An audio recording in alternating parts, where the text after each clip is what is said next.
Madame Giry, avance sur subvention à Tiers Cinéma. Oui, en fait, on vous demande de bien vouloir voter pour le versement d'une avance sur la subvention de 2015 à l'association Tiers Cinéma, du fait qu'en fait le budget n'est pas voté en décembre et qu'il sera voté seulement en février. Et habituellement, les subventions étaient versées en janvier. C'est pour ça qu'on vous demande de bien vouloir voter cette avance sur subvention à Tiers Cinéma pour un montant de 18 000 €, le même montant que l'année dernière. Monsieur Vatin, allez-y. Appuyez sur le bouton. Non, mais quelqu'un, voilà, merci. Non, c'est bon. Non, simplement, quel est le pourcentage de cette subvention par rapport aux frais de fonctionnement du cinéma?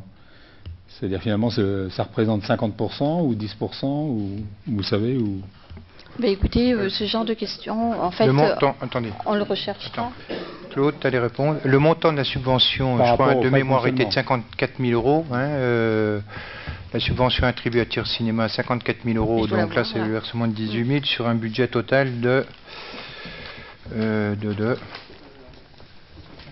C'est juste pour savoir si on est loin de l'équilibre ou pas. Le cinéma, c'était 54 000. Non, j'ai compris, la subvention totale. Mais 54 000 € par rapport à combien? D'accord. Monsieur Vatin, apparemment, il faut éteindre votre micro pour que... Voilà. C'est 52 500 la subvention de la ville. Et le chiffre d'affaires réalisé, c'est 104 516 €. C'est-à-dire qu'on participe à hauteur de 50%. Chiffre d'affaires hors taxe. 104 516. Je parle de 2013, hein. J'ai pas encore le consolidé 2014. Moi, simplement, Les résultats nets comptables 2650. Une simple petite réflexion sur le fait qu'on votera le budget qu'au mois de février. Bon, je comprends bien que cette année, c'est votre démarrage et que c'est un peu compliqué. Ce qui serait souhaitable, c'est que ça puisse être un peu plus avancé, comme d'habitude en décembre, pour n'avoir pas ce genre de problème à traiter, quoi. Voilà, c'est un souhait. La loi nous permet d'aller jusqu'à fin mars. Et donc, c'est vrai que pour des raisons d'organisation, c'est préférable de le voter le plus tôt possible. Ça nous permet d'engager un certain nombre de choses, mais on est contributaire aussi des taux qu'on nous fixe et tout. Donc là, cette année, c'est février.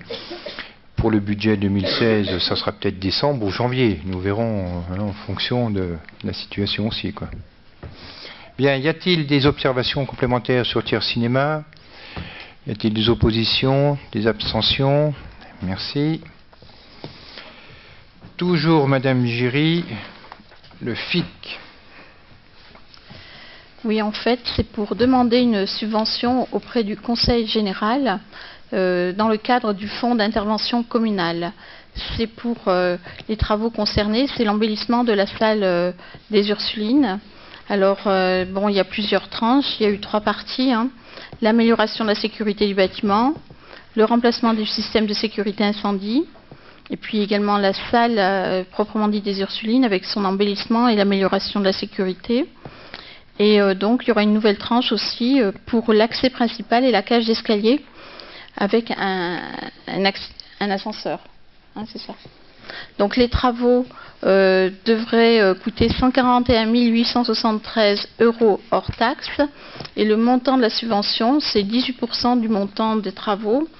Donc ça doit faire 25 537 € de subvention attendue de la part du Conseil général. Donc c'est une demande de subvention. Voilà, c'est tout. Yves. Oui, je voudrais intervenir là. Donc très bien, rénovation de la salle des Ursulines. Nous, on déplore simplement, on avait beaucoup travaillé sur ce projet puisque c'est un beau bâtiment, c'est une très belle salle. On avait travaillé, on s'était penché très fortement sur le plafond des Ursulines et avec une très belle poutraison. Et on s'est rendu compte malheureusement que, lors des travaux de rénovation, on voit la photo, de simples dalles de bureau ont été apposées. Pour quelles raisons? Peut-être de sécurité, mais aujourd'hui on peut travailler avec des matériaux modernes et conserver une partie du plafond avec des matériaux coupe-feu. Peut-être pas sur toute la partie du plafond. On aurait pu travailler de manière plus intelligente avec un peu plus de sensibilité. C'est dommage.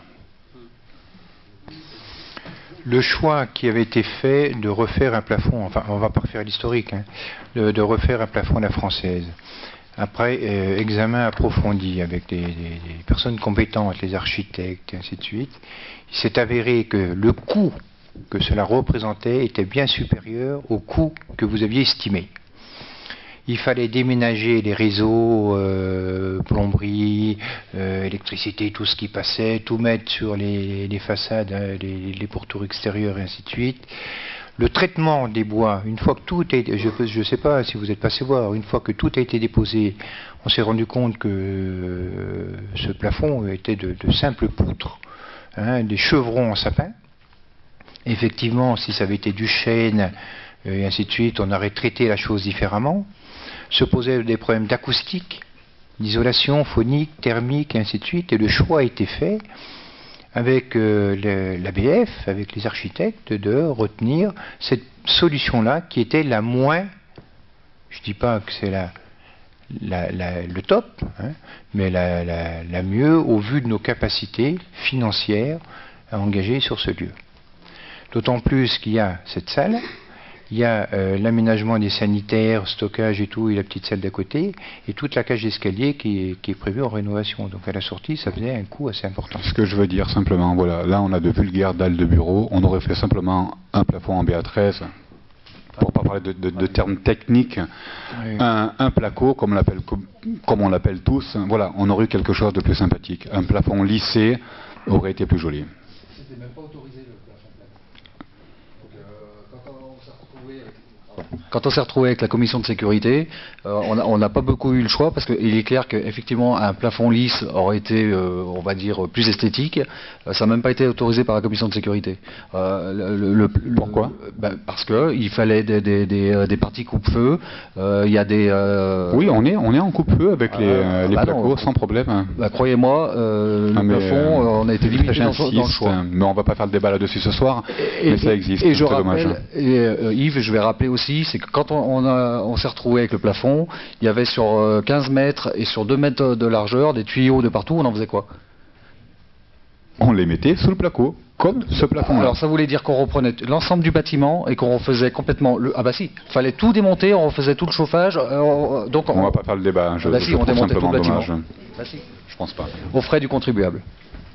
Oui, donc, non, mais simplement, je veux juste rajouter une chose, c'est que c'est vrai que des salles de ce volume à tiers, on n'en a pas beaucoup. C'est la seule, hein, quasiment, avec cette belle vue, ce bel éclairage naturel. Voilà, alors c'est vrai que c'était pas un plafond d'une première facture, hein, mais en tout cas l'idée qui a enclenché ces travaux-là à ce moment-là, c'était de se dire si on veut accueillir demain des très belles expositions qui vont faire venir du monde à Thiers, hein, parce qu'on avait des opportunités de capter vraiment de très belles pièces. Voilà, il fallait surtout ne pas refaire le plafond tel qu'il est là, parce que c'est vraiment la catastrophe, quoi. Alors là, on retombe dans une salle des fêtes, on est dans une bonne salle des fêtes, des familles, ben voilà, on fera des expos du niveau de la salle des fêtes des familles. Voilà, et c'est dommage parce qu'une salle comme ça, il fallait pas grand-chose. Alors après, c'est sûr qu'il y a toujours un architecte pour avoir un avis qui dit ouais mais non, machin, c'est compliqué, les tuyaux, tout. Alors c'est vrai que les tuyaux, c'était pas simple, mais il s'agissait pas forcément comme m'a dit Yves, de garder des poutres partout, mais d'apporter ce cachet qui était important sur cette pièce-là. Aujourd'hui, on l'a plus. Voilà, donc on a une salle qui est proprette. Et ben bon, voilà, point. C'est dommage. Cette salle, cette salle, elle est très bien. On aurait pu faire mieux, on peut toujours faire mieux, mais avec un budget qui est bien plus conséquent. Et la commission de sécurité, hein, par rapport à ce que tu proposes, Yves, la commission de sécurité, le gars qui était là nous l'a déconseillé. Oui, non, mais moi je veux pas prendre. Je veux rappeler aussi quand même que cette salle n'est pas interdire. Oui, c'est totalement différent. C'est sous ma responsabilité. Je rappelle que cette salle ne peut accueillir que 50 personnes. Les conditions de sécurité ne sont pas requises pour accueillir plus de 50 personnes dans la salle. Donc il y a des contraintes comme ça qui additionnées font que voilà, nous avons fait ce choix-là. Il est fait et c'est celui-ci, quoi. Est-ce que vous pourriez nous rappeler, monsieur le maire, pour accueillir 50 personnes à Thiers dans une salle, quel est le coût total de l'opération?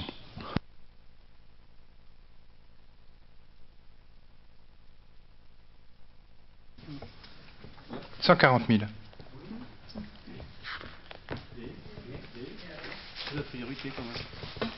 Ça fait quand même des coûts qui sont très importants pour des salles qui resteront de toutes les façons petites et ça fait des investissements importants. Et donc à la fin, la ville a un taux d'investissement important qu'elle traîne et qui engendre des problèmes de budget. Donc il faudra à chaque fois qu'on se pose une question sur ce type de choses, bien réfléchir sur les dépenses.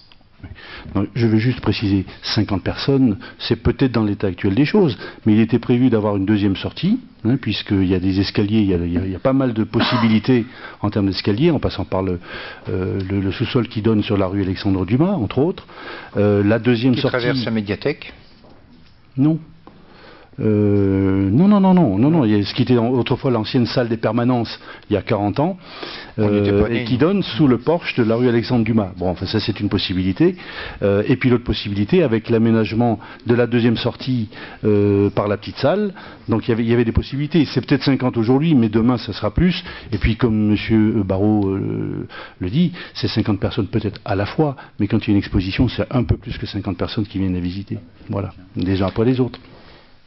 Bien. Y a-t-il d'autres observations?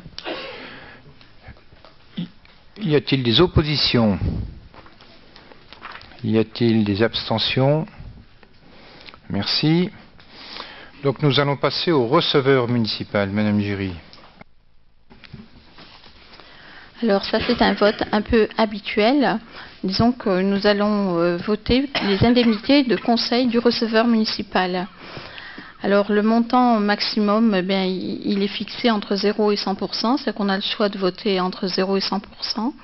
Nous vous proposons d'attribuer au comptable public municipal, donc M. Patrick Cabane, l'indemnité de conseil au taux de 75%, c'était le taux qui était pratiqué avant. Voilà, donc on le maintient comme il était. Y a-t-il des observations? Y a-t-il des oppositions?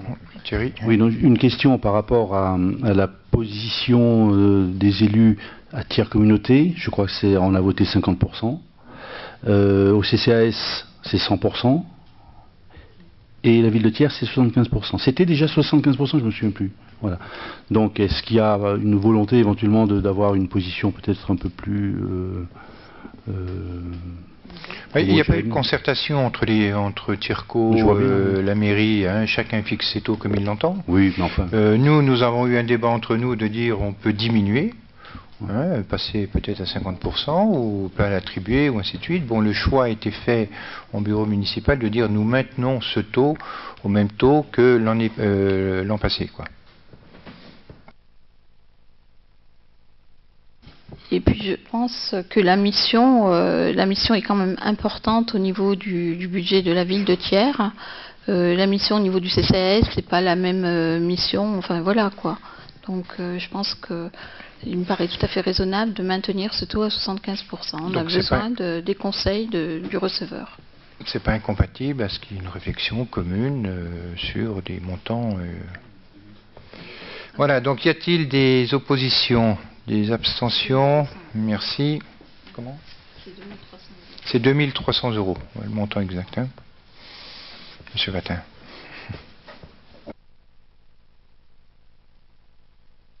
Tarifs municipaux. Madame Giry. Donc nous votons les tarifs 2 fois par an, une fois au 1er janvier. Et une fois, donc le 30 juin, en général, c'est près du 30 juin pour les tarifs qui sont liés à la rentrée scolaire. Là, ce sont les tarifs municipaux qui sont liés à l'année civile 2015. Donc en fait, sauf exception qui sont liés à des arrondis, on a prévu une hausse de 0,6% qui correspond à l'évolution des indices des prix à la consommation et de la période. Voilà. Donc il y a certains tarifs, toutefois, qui ont été ajoutés. On a les tarifs pour le cimetière de l'île Mandon. En fait, on a besoin d'un tarif pour la dispersion des cendres dans le puits de cendres qui va être créé très prochainement. Donc, on va créer un puits de cendres au cimetière de l'île Mandon. Et donc, le forfait, c'est 27 €. Voilà. On a également des nouveaux tarifs pour la location du clubhouse d'Iloa. Donc c'est ce que vous avez trouvé sur votre... on en avait parlé en commission finance. Donc ce sont les mêmes tarifs qui ont été repris selon ce qu'on a dit en commission finance. On a rajouté un tarif par rapport au premier tableau. C'est-à-dire que donc les établissements scolaires et les associations tiernoises qui voudraient louer ce clubhouse, ce sera gratuit pour les associations. Pour les particuliers qui voudraient louer le clubhouse, ça sera 250 €. 250 € le week-end. Et pour la journée, ça serait 150 €. Alors il y a un autre tarif qui a été créé, c'est pour les associations qui ne sont pas de tiers. Donc pour la journée, ça sera 80 €, sachant que pour les associations tiernoises, c'est gratuit. Pour la demi-journée, ça sera 50 € pour les associations hors tiers. Et il y aura également un forfait nettoyage qui sera prévu de 50 € et une caution pour s'assurer qu'il n'y aura pas de dégradation. Donc la caution, ce sera 200 €. Voilà. Donc ça, c'est pour le clubhouse. Et on a également quelques tarifs qui ont été rajoutés pour le musée et la cité des couteliers. On a des nouveaux livres qui sont en vente. Et voilà, donc on l'a vu en commission aussi. Hein, vous voulez en reparler? Madame Malochet. Bon, sur le principe que vous nous proposez, c'est-à-dire de mettre l'augmentation de l'inflation 0,6%, je trouve ça tout à fait normal, puisque c'est ce qu'on pratiquait déjà, nous aussi, chaque fois, l'inflation. Par contre, si vous voulez, j'ai regardé de près donc, tous ces tarifs, et vous me dites que vous avez mis cette augmentation, mais en fait, vous ne l'avez pas mis sur tous les postes. Il y a plein de postes qui n'ont pas du tout d'augmentation, qui sont stables. Par exemple, le camping, enfin, c'est pas que je veuille pousser forcément à des augmentations, mais le camping d'Iloa, l'aire des gens du voyage, pour les marchés, pour les emplacements des cirques, pour la Pamparina, les droits de voirie, le sport, les prestations funéraires, espace, les buvettes, la piscine, les musées, la maison de l'aventure industrielle, tous ces postes-là n'ont pas été du tout touchés. Les autres ont été touchés. Et puis en sens, une autre chose un peu étonnante, j'ai vu une forte hausse, par exemple sur la garderie, 2,6%. Garderie des écoles. Voilà. Alors donc c'est quand même un peu curieux que ce 0,6 ne soit pas appliqué partout. En fait, ce qu'il faut savoir, c'est que quand par exemple on a un tarif à 4,25 €, eh bien, il y a des fois, on arrondit des fois à l'euro près, mais quand ça fait pas 1 €, non, mais voilà. J'ai vraiment vous avez vérifié et j'ai pointé. Non, c'est pas un problème d'arrondi. Je connaissais le problème. C'est compliqué de faire des choses comme ça. Je pense que par rapport au camping, c'est une volonté de ne pas pratiquer de tarifs trop élevés. Vous augmentez les cantines, vous augmentez des choses comme ça. Les cantines. Oui, bon, mais je ne dis pas que ce soit. C'est arrondi, normalement, ça vient de l'arrondi, là, parce que. Mais vous avez. Je veux dire qu'on n'est pas contre. Vous avez mis 0,85. On arrondit à l'euro, pas à l'euro, en général à 10 centimes au-dessus, quoi. Mais ce que je veux dire, c'est qu'il y a des chapitres entiers qui n'ont aucune augmentation. Attendez, il faut que je regarde quand même, c'est pas possible. Les cantines, ça m'étonne.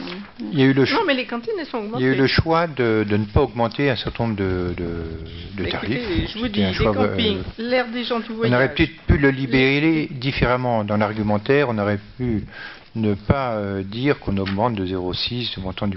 On aurait peut-être pu prendre secteur par secteur ou grande ligne par grande ligne pour dire voilà, sur ce volet-là, il n'y a pas d'augmentation et sur celui-ci, il y en a pas. Vous nous avez annoncé l'augmentation, moi je regardais bien sûr. Simplement. Donc, bon, je vous dis, le camping, les gens du voyage, les frais des marchés, les prestations sur les marchés, Madame Munoz. Les droits de voirie, les frais funéraires, la piscine, le musée. La maison de l'aventure industrielle. On va reprendre. Hein, parce que moi, c'est pas le problème sur le fond, hein, mais je vous dis que c'est pas appliqué partout. Voilà. Oui, je vais répondre sur les tarifs du camping. En ce qui concerne ce tarif-là, c'est une vraie volonté de ne pas l'avoir augmenté, parce que il y a un certain nombre d'années, je pense qu'il n'a pas augmenté, et heureusement, il est très cher revu des services proposés, surtout quand on l'a retrouvé. Donc moi je souhaite, c'est une vraie volonté, amener des campeurs au camping d'Illois, et ça n'est pas en pratiquant des prix prohibitifs qu'on les amènera. Donc c'est une vraie volonté de ne pas avoir augmenté le tarif du camping. Et je reprends de mémoire, je reviens sur les cantines. Je doute qu'on ait augmenté de 2% les cantines, par exemple. Mais une erreur est toujours possible, hein. Mais je doute qu'on ait augmenté de 2% les cantines. Non, je n'ai pas dit ça, les cantines sont 0,6 comme tout le reste. Non. C'était les garderies. Les garderies, vous avez augmenté de 2,6%. Oui. Mais s'il vous plaît, par ailleurs, je voulais dire que quand on avait les commissions précédentes, on avait un comparatif, je l'ai sous les yeux, vous voyez, ça remontait 2008 jusqu'à 2013, on avait un comparatif. Donc c'était beaucoup plus simple, puisque là vous parlez d'historique par exemple sur le camping, donc ça serait bien qu'on puisse continuer de le faire pour qu'on puisse vérifier. Tout à fait, comme ça permet d'avoir une bonne évolution. Simplement, peut-être pour pas conclure, mais nous l'objectif c'est pas de ne pas les voter, c'est simplement de faire remarquer qu'il y avait, alors une annonce de l'augmenter de 0,6, ce qui nous semble normal, et qu'en regardant, il y en a un certain nombre qui ne l'étaient pas. Voilà, c'est tout. Après qu'Illois, ce soit trop cher, pas trop cher, c'est même pas le débat, c'était simplement de signaler qu'il y avait ces différentiels, c'est tout. Bien. Y a-t-il d'autres observations? Y a-t-il des oppositions? Des abstentions? Merci. Madame Giry, toujours vous. Budget principal, décision modificative numéro 1. C'est ce que je vous disais tout à l'heure, hein, c'est la délibération que vous avez trouvée sur votre table, où on vous indique 10 000 euros et c'est 16 000 euros. Oui, donc en fait, on vous demande de bien vouloir délibérer pour cette décision modificative du budget principal. Alors, c'est par rapport au fonds de péréquation intercommunale et communale. Il faut savoir qu'on est à la fois contributeur et bénéficiaire.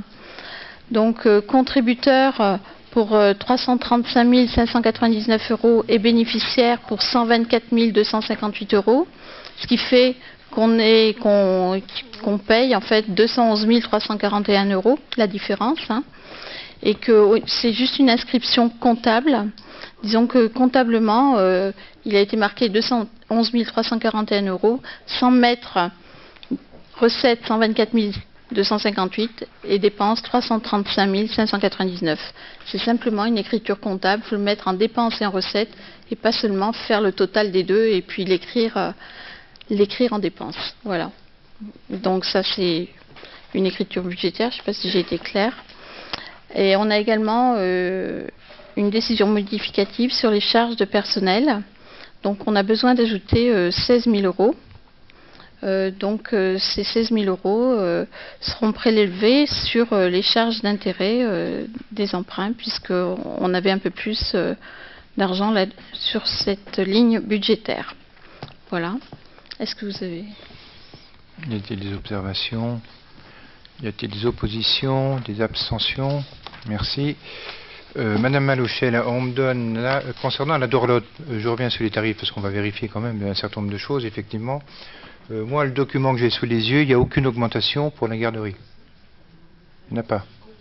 Il n'y a pas d'augmentation. C'est des tarifs. C'est de la page d'après. Ah, dans les écoles. Oui. C'est des tarifs qui sont imposés par la CAF. Bien. Cité des Couteliers, Monsieur Mefta. Oui. Bonsoir. Donc, la Cité des Couteliers, comme vous l'avez vu, a ouvert à la rentrée. Elle a un franc succès.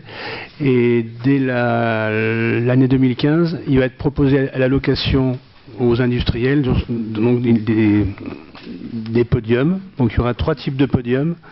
Il y en aura un simple qui fera 34 par 34 et qui se louera 35 euros hors taxe par mois. On aura un autre type de podium qui sera lui sur pied et qui fera, vous avez les dimensions 195 par 54 par 54 et qui se louera 140 euros par mois. Et vous en aurez un troisième qui est le même, mais avec un écran, où l'industriel pourra mettre justement sa communication, et qui se louera 160 €. Donc il est demandé au conseil municipal d'autoriser le maire à signer cette convention avec ces tarifs. Juste un petit rappel, ces tarifs sont là uniquement pour couvrir les frais de fonctionnement, qui doivent s'élever à peu près à 20 000 €. Et cette participation qui est demandée donc aux industriels et aux artisans, uniquement pour couvrir les frais de fonctionnement, donc de personnel, de chauffage, d'assurance et tout ce qui va derrière. Donc voilà. Y a-t-il des observations, des oppositions, des abstentions? Bon, juste une remarque pour dire que on est tous très satisfaits du résultat, de ce que ça donne, tant de l'extérieur, même si la couleur a fait un peu débat, mais c'est bien qu'il y ait de la couleur dans la ville de toute façon, et de l'intérieur, voilà, je pense que c'est vraiment une belle réalisation, on en est très content, et si vos premiers résultats sont positifs, tant mieux pour la ville et pour la coutellerie. Tout à fait d'accord avec vous, M. Desglons. Juste une petite précision, c'est qu'on a quand même réajusté les prix. Les prix qui étaient affichés au départ, c'était pas cela. Et nous, on s'est collé vraiment aux frais de fonctionnement. Parce que au départ, ça avait beaucoup de mal à démarrer. Et dès qu'on a réajusté les prix pour coller, ça a eu un franc succès. Voilà. C'était juste une petite précision. Bien. Y a-t-il des abstentions, des oppositions? Merci.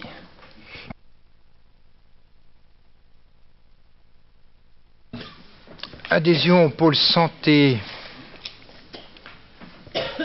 au centre de gestion donc du Puy-de-Dôme. Donc il nous est proposé d'adhérer, de réadhérer, parce que l'adhésion existait déjà, au centre de gestion, au niveau du pôle santé.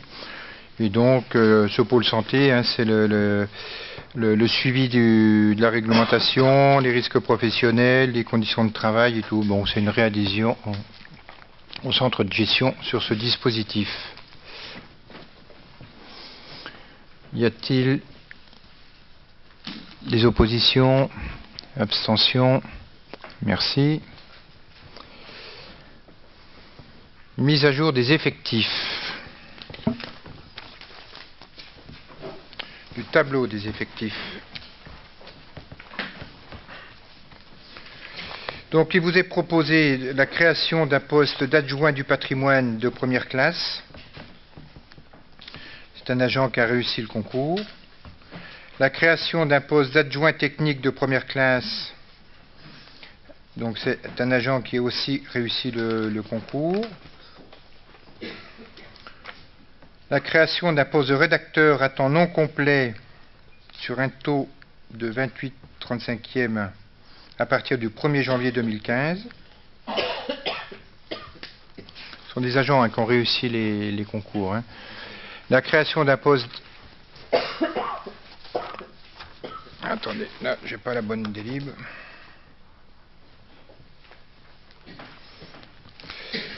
Et la création donc d'un poste d'ingénieur territorial.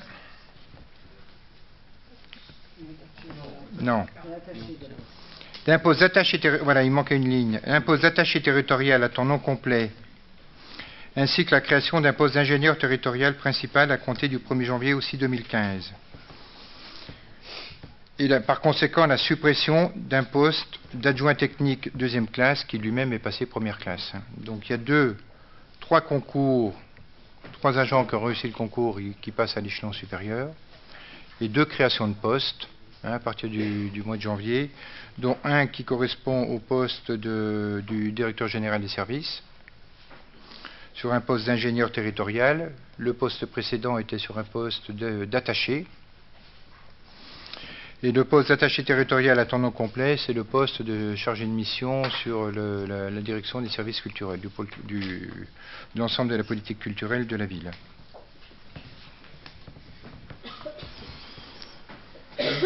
Y a-t-il des observations? On voit 5 créations et une suppression. C'est-à-dire le bilan c'est plus 4. Non. Ce sont les gens qui ont eu le concours, donc ils passent D'accord, mais donc dans leur précédent poste est supprimé alors. Oui, oui, il est supprimé. Mais on en voit apparaître Il y a pas qu'un seul, là. Quand on regarde ce qu'il y a d'affiché là, on voit 5 créations de postes et une suppression. Ça fait donc plus 4. Il y a des postes qu'on laisse qui ne sont pas pourvus, hein, au cas. Et il n'y a pas d'embauche supplémentaire, si la question que vous posez. Voilà. C'est la question qui est sous-jacente, voilà. bien sûr. Mais... Et par rapport au tableau des emplois, qui n'était pas forcément à jour, hein, donc il a fallu faire une mise à jour aussi sur un certain nombre de dispositifs, en plus sur les qualifications des agents.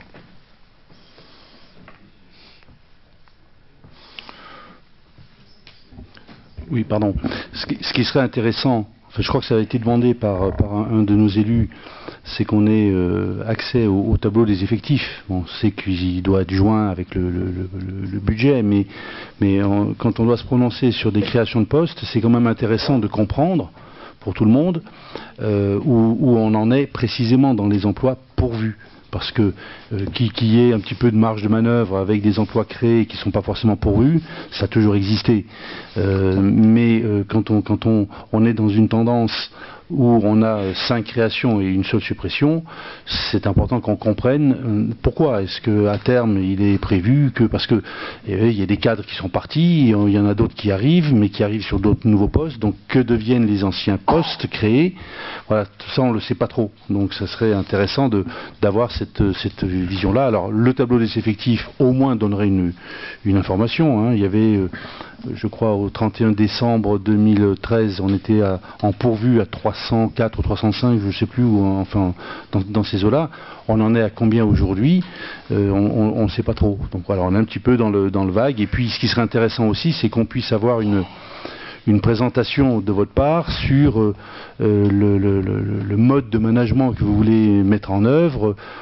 Avait été créé à la ville de Thiers avant même que ça se fasse et que ça se généralise dans la fonction publique hospitalière entre autres, des notions de pôle qui permettaient de rassembler en sous-ensemble assez homogènes des services pour pouvoir permettre de créer des synergies entre ces services, des projets transversaux plus faciles.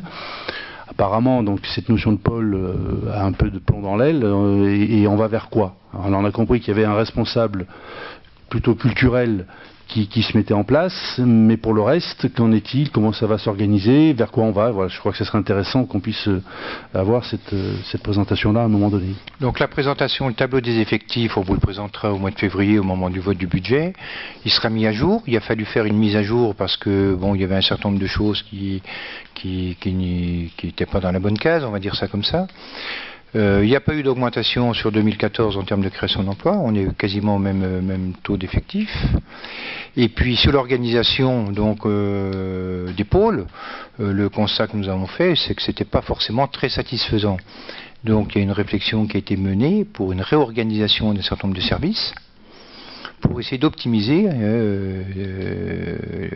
le travail des agents et leurs conditions de travail.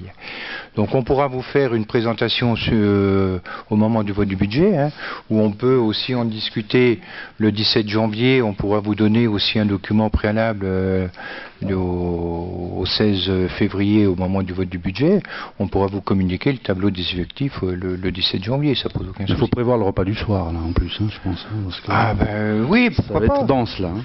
Mais, moi ça me pose pas de souci. Si en plus c'est constructif, tout va très bien. Point suivant donc.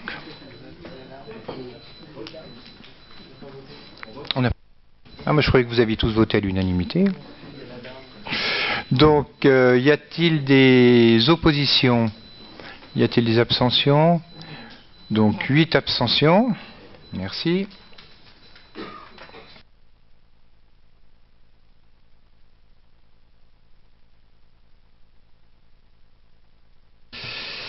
Madame Géry, à vous.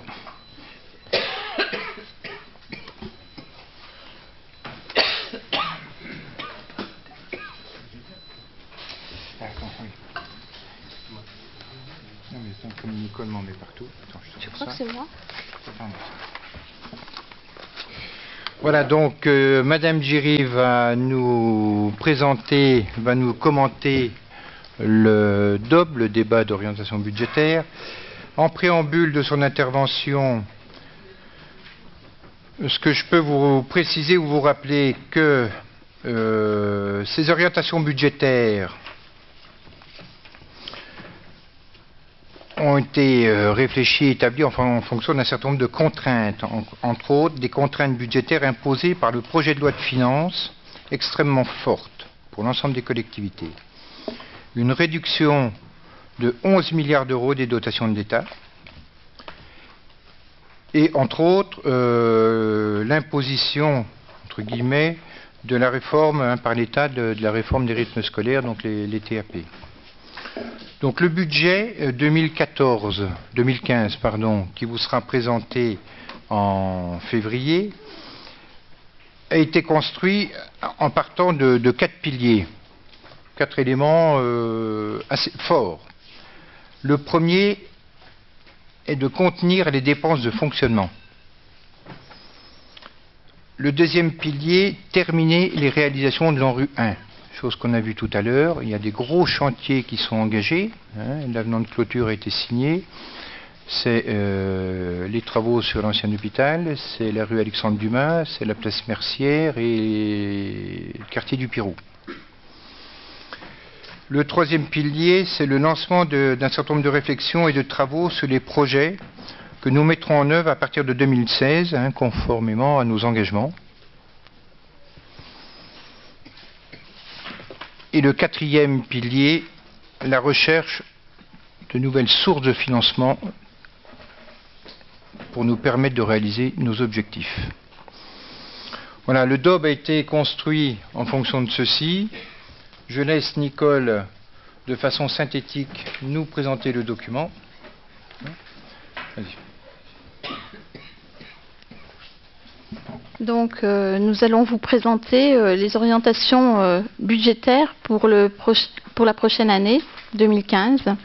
Donc, ces orientations feront l'objet d'un débat, mais comme vous le savez, il n'y aura pas de vote sur ces orientations. Donc, on est parti, c'est vrai que pour faire ces orientations, on a eu besoin de faire un état des lieux, que ce soit pour le contexte communal. Il faut appuyer. Ah oui, communal, intercommunal et national. Donc on a lancé une étude financière. Cette étude financière est en cours et on pourra vous la communiquer en janvier. Bon, cette étude nous a déjà apporté un certain nombre d'éléments. Les conditions dans lesquelles nous prenons la ville sont loin d'être optimales, compte tenu, comme Monsieur le maire vous l'a dit, compte tenu notamment des restrictions budgétaires qui seront amplifiées. Donc, au niveau du contexte communal, donc, on peut voir qu'on a une baisse de la population. Donc, la population a baissé donc de 1,1% entre la période 1999 et 2007 et de 1,7% entre 2007 et 2012. C'est-à-dire que ça s'est aggravé entre 2007 et 2012. Là, apparemment, ça baisserait un peu moins vite, mais on ne peut pas trop le dire dans le sens où, par exemple, en 2011 et 2012, on a eu une baisse de 506 habitants. 2012-2013, 297. Et parfois, on avait 553 habitants de moins. Là, on en a un peu moins, voilà, de baisse. Donc, mais on ne sait pas si c'était juste sur une année. On n'avait que 39 habitants de moins. Voilà. Donc, on peut passer. Donc, on a un graphique là. Ça va trop vite là. Voilà. Ah, voilà. Pardon. En fait, vous avez le graphique de la baisse de la population. Ça, ce sont les chiffres de l'INSEE. Il faut savoir que l'INSEE donne deux catégories de chiffres. Une catégorie annuelle et une autre, c'est une moyenne tous les 4 ans. Voilà, ça, ce sont les chiffres qui sont annuels. Voilà. On peut passer à la diapositive suivante. Donc ça c'était un peu le contexte communal. Au niveau du contexte intercommunal, il faut savoir que Thiers c'est quand même un pôle de vie et d'attractivité pour le bassin. Mais Thiers porte quand même les charges de centralité, que ce soit pour La piscine, quand même, la piscine couverte qui nous donne quelques soucis. Les équipements sportifs qui sont conséquents sur notre ville. Les musées, parce qu'on joue un rôle important au niveau du tourisme. Le conservatoire, un pôle culturel notable et apprécié. La médiathèque. Et aussi, on a encore cette compétence au niveau de l'aménagement des zones artisanales de moins de 5 hectares. Mais c'est de plus en plus une compétence de tiers communauté. Il y a déjà eu un transfert et ça va continuer vraisemblablement. Alors tout à l'heure, on peut passer après. Voilà. Donc ça vous donne une idée de la baisse attendue de la dotation globale de fonctionnement pour les prochaines années. Sur les années 2015 à 2017. Cette dotation globale de fonctionnement, qui est la dotation essentielle de l'État, devrait baisser de 30%. Donc on peut s'étonner de voir que la courbe, après, il y a un plat. En fait, ce plat, il n'est pas très significatif, c'est qu'on ne sait pas ce qui va se passer après 2017. On ne sait pas. Donc entre 2014 et 2015, déjà, on va perdre 368 000 € pour une année. Après, entre 2015 et 2016, on va perdre 370 000 €. Et entre 2016 et 2017, 300 000 €. Donc ce sont des baisses conséquentes qui se cumulent chaque année. Et en plus, elles s'impactent sur le budget de fonctionnement, un budget qui est déjà contraint, quoi. Voilà. Voilà. Alors, puisqu'on est dans les bonnes nouvelles, on continue. Normalement, ce qui est prévu aussi, c'est une augmentation de la contribution du fonds de péréquation intercommunal et communal pour les prochaines années. Alors, ce fonds de péréquation intercommunal, là, on sait à peu près jusqu'où on va jusqu'en 2020. Parce qu'en 2020, notre contribution devrait atteindre 400 000 €, sachant que ce fonds de péréquation a été créé en 2012. Et pour l'année 2014, on a été contributeur pour 211 341 €. Et l'année prochaine, on devrait payer 289 000 €. C'est-à-dire qu'on augmente de 78 000 € déjà encore par rapport à l'année prochaine. Et on devrait monter à 400 000, donc la situation est quand même pas très brillante, ça va être un peu compliqué. Alors, on continue dans les complications. Alors, on est sur la trésorerie. En fait, on a une trésorerie très faible. Ça, c'est un élément qui nous a été donné par le cabinet d'audit. En fait, cette trésorerie a été estimée à 6 jours en 2013. Donc, c'est une trésorerie très faible, puisqu'en fait, normalement, les villes comparables à la nôtre devraient avoir 2 mois de trésorerie. Donc, c'est un petit peu compliqué. D'avoir 6 jours de trésorerie, vous imaginez bien, pour une ville comme Thiers, c'est-à-dire qu'au 31 décembre 2013, on avait 390 000 € de trésorerie. Et il est important également de dire qu'on n'a qu'un seul compte à la trésorerie. Un seul compte pour le budget principal et les budgets annexes, eau, assainissement, SIC, lotissement, tout ça. C'est-à-dire que quand on a plus que 390 000 € sur le compte, ça veut dire que le SIC, qui est créditeur de 780 000 €, eh bien, il a servi déjà à la trésorerie. Donc, on est en dessous du niveau de la mer au niveau du budget principal. Voilà. Donc, ce n'est pas une situation confortable. Et on va travailler à rétablir un fonds de roulement un peu plus confortable parce que c'est vraiment pas vivable comme ça. Voilà. Ça stresse un peu. Après... Bon, pour se projeter dans l'avenir, on a besoin de savoir un peu comment s'est passé le passé. C'est-à-dire que c'est un rétro-budget de 2004 à 2013. Alors la ligne la plus haute, celle qui est en rose, c'est l'endettement. Comme vous pouvez le constater, il a beaucoup évolué entre 2004 et 2013 avec un pic en 2008 qui correspond au pic des investissements. Puisque donc en 2008, on est monté à 27 810 000 € et on est redescendu là à 19 902 000 et en 2004, on n'était qu'à 14 204 000. Hein. Donc en fait, on voit que c'est pas linéaire, quoi. Ça dépend, c'est vrai, des investissements, mais les investissements ont été très très conséquents en 2008 et ça a entraîné quand même des difficultés financières au niveau de la ville. difficultés financières qui se voient également sur ce graphique. Quand vous regardez la petite ligne en bas, ce qui est écrit en rouge, ça veut dire que l'autofinancement était négatif. Ça veut dire qu'on était obligé d'emprunter pour rembourser le capital des emprunts. Donc en fait, on se rend compte que ce n'est pas aussi simple que ça. Des fois, il y a des situations financières compliquées et c'est arrivé. Voilà. Donc on ne peut pas dire autre chose là-dessus. Donc si, quand même, je pense que c'est important de le dire. Ah oui, mais j'ai fait un autre graphique plus tard. On l'expliquera plus loin. Voilà, on peut avancer. Alors, bien sûr, à partir de tous ces constats, on a quand même des objectifs. Des objectifs importants. Donc, on veut absolument maîtriser les dépenses de fonctionnement. On veut planifier nos investissements. Et on veut mutualiser les moyens. Donc, on va agir sur tous les leviers possibles de la maîtrise des dépenses de fonctionnement. Et c'est important, on va rechercher vraiment de nouveaux financements. De toute façon, il va falloir qu'on soit très inventif, sinon ça ne va pas passer. On va mettre en place un plan pluriannuel des investissements, donc pour programmer nos investissements sur le mandat.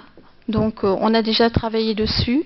Bon, on attendait la réponse de l'ANRU 2, donc on va pouvoir avancer là-dessus et à partir des études que nous aurons. Donc on travaillera également, c'est une piste importante, sur les pistes intercommunales et même intercommunautaires. Parce que nous savons bien que notre communauté de communes ne comporte que 4 communes et que maintenant il faut qu'on travaille au-delà. Donc voilà, peut-être que la loi nous aidera en ce sens. J'espère qu'on sera un peu appuyé au niveau de la loi parce que pour l'instant on est une communauté de communes qui est autour de 15 000 habitants. Il y a la loi MAPTAM qui était en projet, qui devrait passer à 20 000 habitants. Donc à ce moment-là, ça nous obligerait à nous agrandir un peu au niveau de la communauté de communes, ce qui serait une très bonne chose. Mais bon, des fois les lois ne sont pas arrêtées définitivement, ça évolue tout le temps, donc on est obligé d'attendre encore un peu. On mettra en place un schéma de mutualisation des dépenses. Ça, par contre, ce schéma de mutualisation des dépenses, il devra être fait au premier semestre 2015 en travaillant avec tiers communautés. Avec tiers communautés, il y a déjà des pistes très intéressantes qui sont prévues pour le schéma de mutualisation. Donc, on va travailler là-dessus. Après, par rapport à la fiscalité. Alors là, c'est le taux de revalorisation des bases qui nous est imposé par l'État. C'est la loi de finances. Donc on a pris une estimation prudente d'augmentation des bases parce que comme vous avez pu le constater sur vos feuilles d'impôt, en fait, les bases, elles évoluent tout le temps, tous les ans. Ça augmente toujours un petit peu. Donc cette estimation prudente, elle est de 0,9% au titre de la loi de finances. Et l'évolution physique des bases, en fait, c'est quoi? C'est 1%, mais ça, c'est nous qui le fixons. C'est en fonction des nombres de permis de construire. On se dit, bon, on aura un peu plus de taxes d'habitation parce qu'il y aura plus de logements dans notre ville. Donc, ça correspond à ça. Voilà, donc c'est une estimation prudente qui devrait nous rapporter autour de 70 000 euros. Après, là, par rapport aux dépenses de fonctionnement, il est essentiel pour maîtriser nos dépenses de fonctionnement de savoir quels sont les postes qui sont les plus importants. Donc on a les charges de personnel, qui occupent 56% de ces charges. On a les charges à caractère général. Les charges à caractère général, je vous l'avais dit lors du budget, en fait c'est les combustibles, mais je vous le dis après en fait dans le diaporama. Donc en fait je vous détaillerai un peu plus tard, après, même tout de suite après, ce que sont les charges de fonctionnement à caractère général. Voilà, donc ce petit camembert, on va le développer, charges de personnel, charges de caractère général, et voir qu'est-ce qu'on va faire, et les charges de gestion courante. Voilà. Au niveau des charges de personnel, donc on a prévu une hausse contenue entre 1,5 et 2%, parce qu'on a la réforme des rythmes scolaires qui doit être prise en compte. Au niveau du personnel, ce n'est pas négligeable. On a la revalorisation de la rémunération des fonctionnaires de catégorie C et B en début de carrière. En fait, c'est une réforme qui nous est demandée par l'État. On n'a pas le choix, on ne peut pas y couper. C'est 440 € de plus par agent et par an. Donc voilà. Et il y a une augmentation aussi qui est automatique, qui est liée au glissement vieillesse-technicité. Parce qu'en fait, les gens prennent des échelons et donc il y a un avancement de carrière qui fait qu'il y a une augmentation naturelle d'environ 2%. Ce qui veut dire que quand on prévoit 1,5 et 2% et qu'on impacte la réforme des rythmes scolaires, la revalorisation et tout ça, ça veut dire qu'il faut vraiment contenir et voire même baisser les dépenses de personnel. Voilà. Alors, après, au niveau des charges de fonctionnement, les charges de fonctionnement, les charges à caractère général, autant que je me souvienne, c'était 29%. Oui, c'est ça. Les charges à caractère général, c'est 29%. Donc là aussi, on voudrait contenir les dépenses de 1,1%. C'est vrai que là aussi, c'est pas simple parce qu'il y a des charges dont les prix augmentent naturellement, que ce soit l'électricité, tout ça, les combustibles. Il y a des fois les combustibles, c'est mieux cette année. Mais il y a des fois des prix qui augmentent naturellement et l'inflation pour les collectivités territoriales est soi-disant plus élevée que l'inflation des ménages. Donc ces charges à caractère général, elles comprennent les fournitures diverses, combustibles, électricité, fournitures alimentaires, cantines, voiries. Là aussi, on mettra en place un plan pluriannuel au niveau du fonctionnement pour contenir ces dépenses. Il y a un travail. En fait, il n'y aura pas une solution, mais de multiples solutions. Il faut travailler sur tous les plans. Donc, il y a également des charges qui sont liées au recours aux services extérieurs ou à des services extérieurs. Donc, on a des charges d'assurance qui sont conséquentes, que ce soit pour les bâtiments ou pour le personnel. On a le téléphone, il a bien été... les dépenses ont baissé, mais ça reste un poste conséquent. L'affranchissement, on utilise les mails, mais voilà, on commence à aboutir aux limites. Et on a le contrat de partenariat public-privé sur l'éclairage public. Et on a également des impôts pour les bâtiments et les véhicules. Donc les impôts pour les bâtiments, c'est la taxe foncière, et pour les véhicules, en fait, ce sont les cartes grises quand on a un nouveau véhicule. Voilà. Alors, au niveau de ce budget, notre objectif, c'est vraiment de rechercher de nouvelles sources de financement.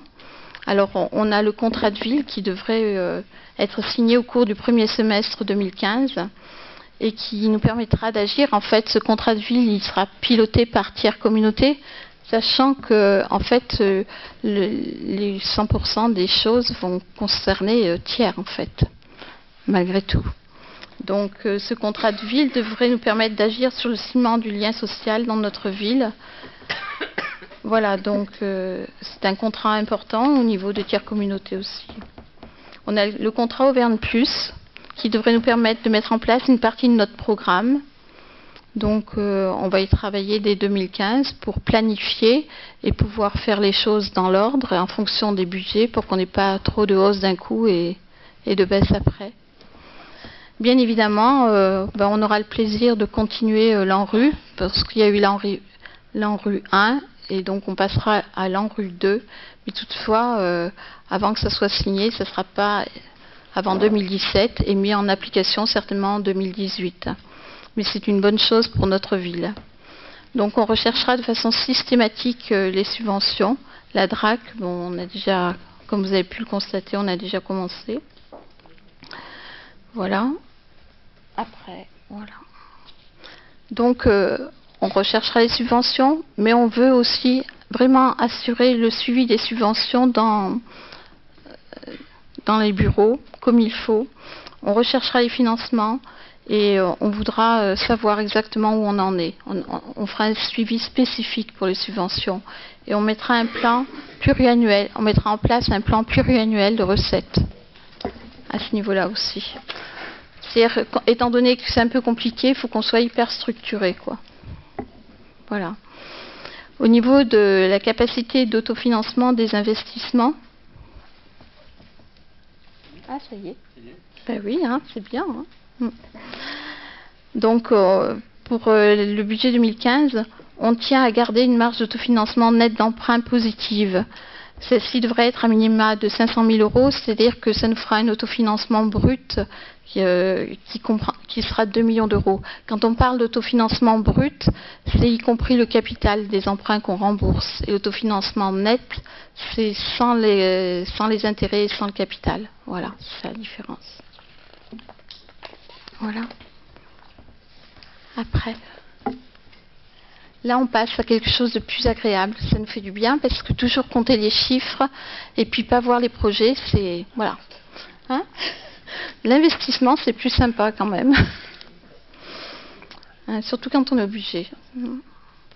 Voilà. Donc on démarrera en 2015 les réflexions qui permettront la mise en œuvre de nos engagements de notre programme.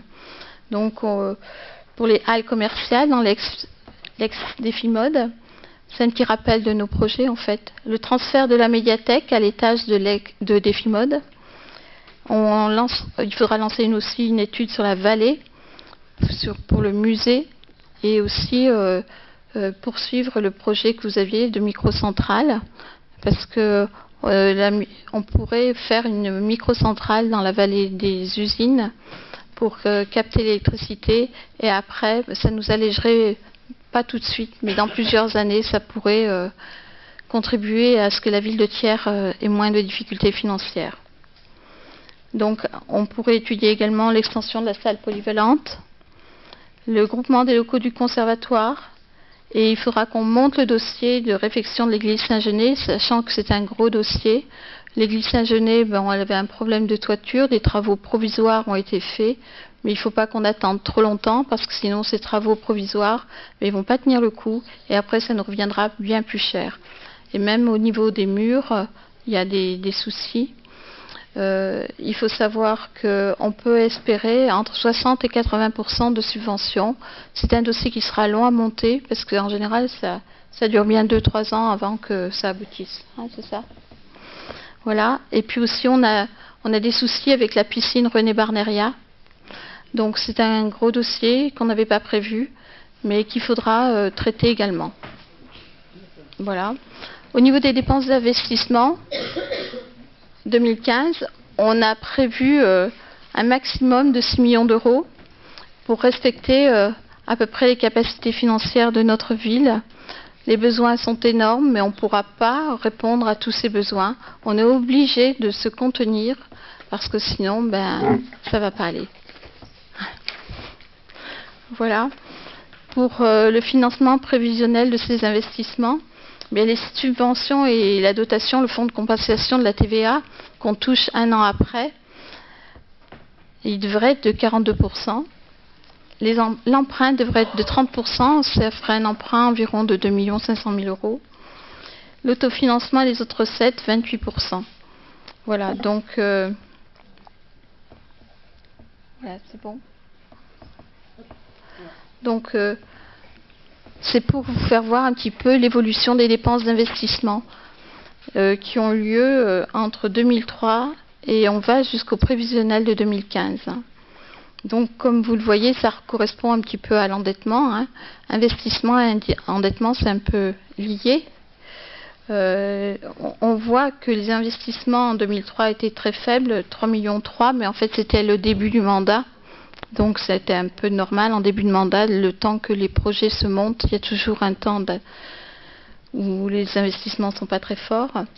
Et après, après 4,3 millions, 6 millions 100, 5 millions 3, en fait, quand on regarde cette ligne, vue comme ça, on se rend compte que les investissements, il faut qu'ils soient entre 5 et 6 millions d'euros.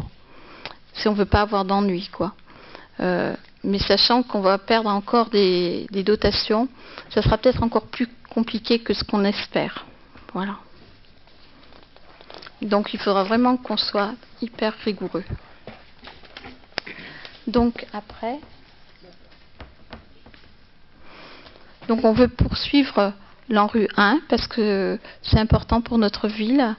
Donc l'ANRU 1 nous apportait environ 50% de subventions, plus le fonds de compensation de la TVA. Bon, même si la TVA est à 20%, il faut savoir qu'on ne touche pas tout. on touche 15,71%. Ils nous reversent seulement ça, quoi. Donc on va poursuivre l'ANRU 1 sur 3 ans jusqu'en 2017 et après, l'ANRU 2 prendra le relais. Ce sera une bonne chose. Donc ça serait 58% des investissements en 2015. Voilà. En fait, il y aurait la démolition d'une partie de l'ancien hôpital. Donc c'est la première phase de ce projet, puisqu'en fait, il devrait y avoir une résidence senior de 90 appartements qui devra être faite dans l'ancien hôpital. C'est-à-dire qu'il y a une partie qui sera démolie, la maternité. Il y a des places de stationnement qui seront créées dans ce secteur, qui pourraient donner de l'air à tout ce secteur. Voilà. Et donc ça, c'est la première phase de ce projet. Oui, en fait, il faut savoir que pour l'ancien hôpital, c'est hyper important ce que Marie-Noëlle Bonnard me souffle, c'est qu'en fait, c'est une résidence privée et nous, on aura seulement les frais de démolition, seulement les frais de démolition de la maternité, la réalisation des places de stationnement et l'aménagement de l'espace public. L'aménagement de l'espace public, en fait, c'est la rue des Murailles qui est derrière. Il y aura besoin, puisqu'il y aura également un accès par là-bas. Par contre, tout le bâtiment de l'ancien hôpital leur sera vendu. Et même on l'a vendu déjà. On l'a vendu lors du dernier conseil. Et en fait, c'est eux qui s'occupent de tout. C'est-à-dire que ça ne coûtera rien à la ville pour le bâtiment. Voilà. Ça amènera des habitants. Et qui dit habitants, allez, c'est la compte. Maintenant, qui dit habitant dit dotation. C'est l'horreur. On commence à être un peu formaté. Hein.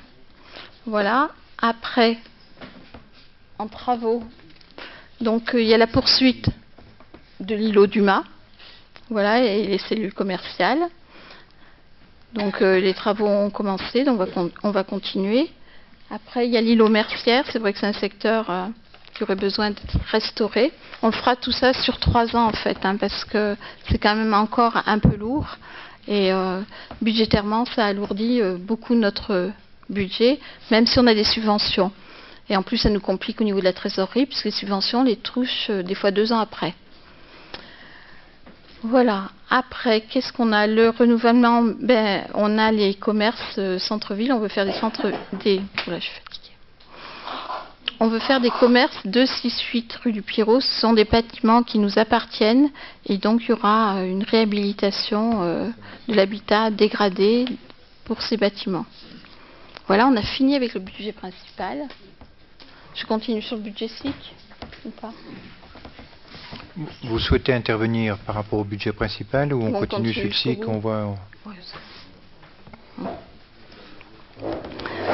Donc au budget SIC, c'est le budget des services industriels et commerciaux.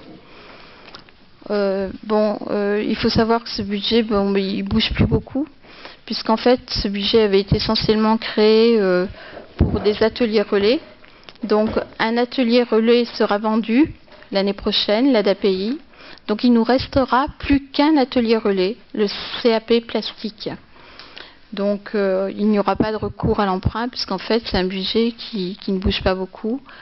On continuera de rembourser la dette. Et l'endettement au 1er janvier 2015 sera de 292 000 €, sachant qu'on avait un excédent de 787 000 € lors du compte administratif 2013. C'est-à-dire que ce budget, en fait, il est en capacité de régler l'endettement. Voilà. Tout de suite.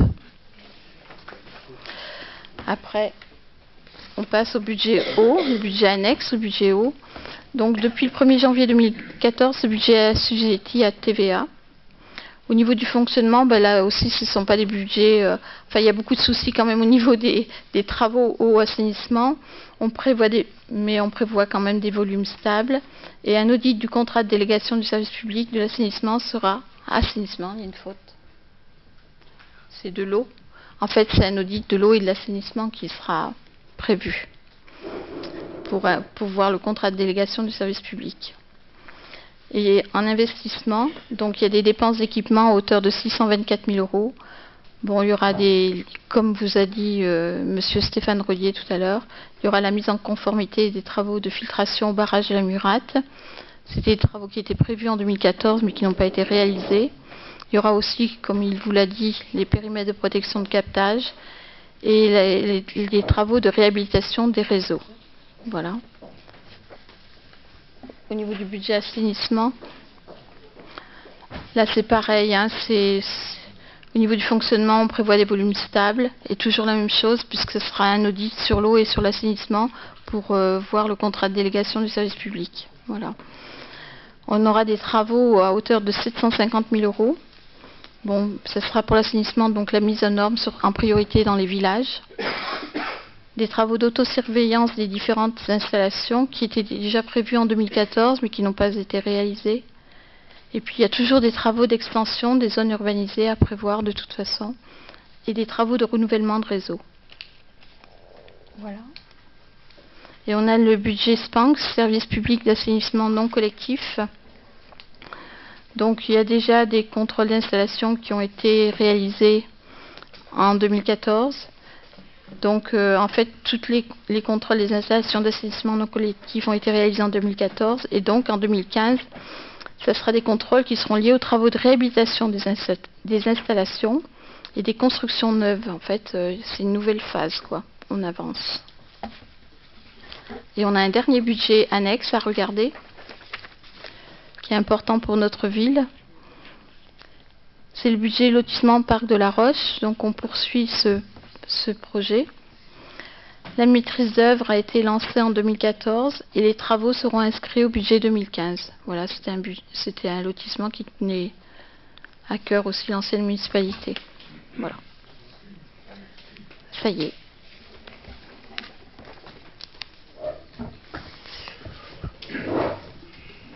Donc, comme vous pouvez le constater, la proposition, c'est d'avoir un budget 2015 tout à fait raisonnable en termes d'investissement, puisque c'est la continuité des programmes engagés dans le cadre de l'ANRU, principalement. Il y a les investissements récurrents que nous sommes obligés d'assumer, et puis c'est surtout une maîtrise des charges de fonctionnement globale, au vu des difficultés que nous rencontrons et que nous allons rencontrer dans les années à venir, quoi. Donc on aura l'occasion, dans le cadre le 17 janvier, dans le cadre du diagnostic, d'aller plus loin sur les chiffres que nous avons, qu'on nous a communiqués. Donc voilà, le budget 2015 est en construction sur des bases très sensibles. La marge de manœuvre est très très étroite et donc nous devrons l'élaborer dans les meilleures conditions possibles afin d'assurer au minimum le service public dont nous avons la responsabilité, mais ça passe aussi par les services pratiques comme la voirie, hein. Donc il y a une proposition aussi d'augmenter le budget voirie, l'entretien dans les écoles, hein, mise en sécurité d'un certain nombre d'établissements. On a un certain nombre de contrôles de sécurité qui sont en train de passer et donc qui nous préconisent un certain nombre de choses et qui nous rappellent à l'ordre parce que la même commission étant passée 5 ans en arrière donc nous fait presque les mêmes recommandations. Donc l'année 2015-2016 vont être 2 années très très difficiles.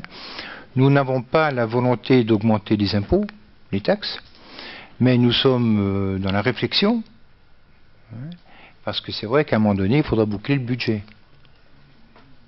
Hein.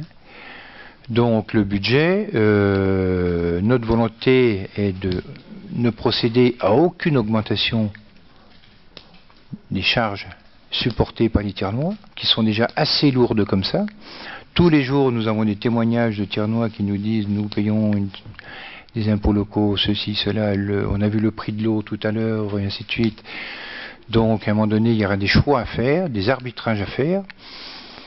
Donc, nous avons besoin de maîtriser les charges de fonctionnement, d'où la mise en place d'une prévision pluriannuelle à moyen et à long terme sur 3 à 5 ans sur les dépenses de fonctionnement, les programmes de fonctionnement et les charges de fonctionnement. Et donc, nous aurons l'occasion de revenir lors du vote du budget, point par point, sur les propositions que nous ferons pour boucler l'année 2015. Voilà, en résumé. Quand on parle de subventions, c'est vrai que on va mettre en place une cellule de veille sur le suivi et le contrôle des subventions. On s'est rendu compte qu'un certain nombre de financements prévus ne rentraient pas, auraient dû rentrer, ne sont pas rentrés. Donc cette cellule de veille que nous allons mettre devrait nous permettre d'alerter, de nous tous collectivement, de nous alerter et d'alerter les services sur ce type de dysfonctionnement. Voilà, en résumé, ce que je peux vous dire sur le programme 2015, qui ne va pas être un programme d'intervention et d'action mirobolant. On va dire ça comme ça, quoi. Voilà, si vous avez des commentaires, des observations, on aura largement le temps d'y revenir dans les semaines qui viennent, par la mise en place aussi des commissions, parce qu'on veut vraiment travailler tous ensemble, en associant aussi les élus, mais il y a aussi la population. Il y a un certain nombre d'acteurs locaux dans la commune qui pourront et qui auront leur mot à dire aussi sur les choix qui seront à faire pour les années à venir, en fonction des engagements, effectivement, on l'a rappelé, que nous avons fait dans le cadre de la campagne de notre élection. Monsieur Matin.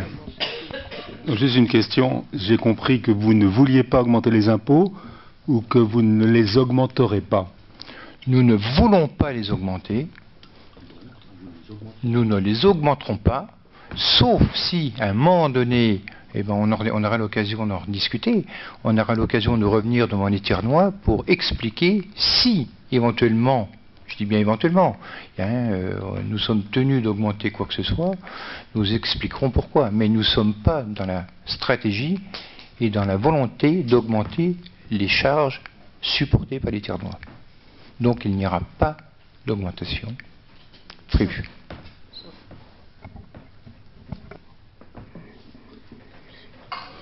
Oui, donc, monsieur le maire, le budget est un moment toujours vérité. Voilà, je crois que ça, on l'a vécu. Et quand on est nombreux autour d'une table pour, avec tous, chacun sous le bras, son lot de promesses qui ont été faites, de rêves, d'envies, et qu'il faut mettre tout ça, et que ça rentre dans la marmite, et qu'on voit tout ce qui doit rester en dehors de la marmite, c'est sûr que c'est un moment douloureux. Voilà. Et je dirais que c'est un peu un soulagement pour nous de ne pas avoir à faire ce travail que vous faites là, mais on l'a eu fait et on connaît toute la difficulté de la chose. Alors je constate une nuance un petit peu de ton entre les propos de Nicole Giry, qui sont consensuels et qui expliquent les choses avec toute la vérité de la chose, et puis un peu le propos introductif qui nous a été envoyé, qui est un peu plus politique, où on fait d'abord allusion à un audit qui vous sert d'ailleurs pour parler de vos éléments introductifs, et que nous on ne l'a pas vu. Donc je dirais que là, en termes de déontologie, on n'a pas les mêmes armes, on n'a pas les mêmes outils en main. Donc moi je pense qu'il aurait été mieux d'attendre que cet audit soit complètement partagé pour pouvoir l'utiliser. C'est une question de principe. Bon voilà, c'est un peu une chose que nous on a ressentie. Alors ensuite, parce qu'on peut remonter à 2003, 2007, etc., etc. Tout ça, c'est fini. Enfin, on sait qu'il y a eu des éléments d'investissement très forts en 2007, 2008, 2009, voilà, qui ont eu des conséquences, mais c'était un choix, et c'était aussi grâce à ça qu'on a pu quasiment terminer les promesses liées à l'ANRU dans les temps. Alors après, il y a quelques notions un peu de terminologie. Je crois qu'il faudra si on peut se rencontrer, d'ailleurs ça permettra d'ajuster les termes entre le fonds de roulement, qu'est-ce qu'un fonds de roulement, qu'est-ce que c'est la trésorerie nette, qu'est-ce que c'est l'autofinancement net, brut, etc. Parce qu'on peut tous avoir un peu des choses différentes derrière ces mots-là. Et donc si on peut se mettre d'accord dessus, ce sera une bonne chose. C'est simplement, je pense, des termes à bien ajuster entre nous. Après, la notion de trésorerie. Alors de dire que c'est pas bien d'avoir une trésorerie de 6 jours. Alors 6 jours, c'est un moment T, hein, d'ailleurs, hein, parce que, mais c'est très bien, parce que, j'ai terminé hein, mon propos. Il me stresse en levant la main, M. Barrot.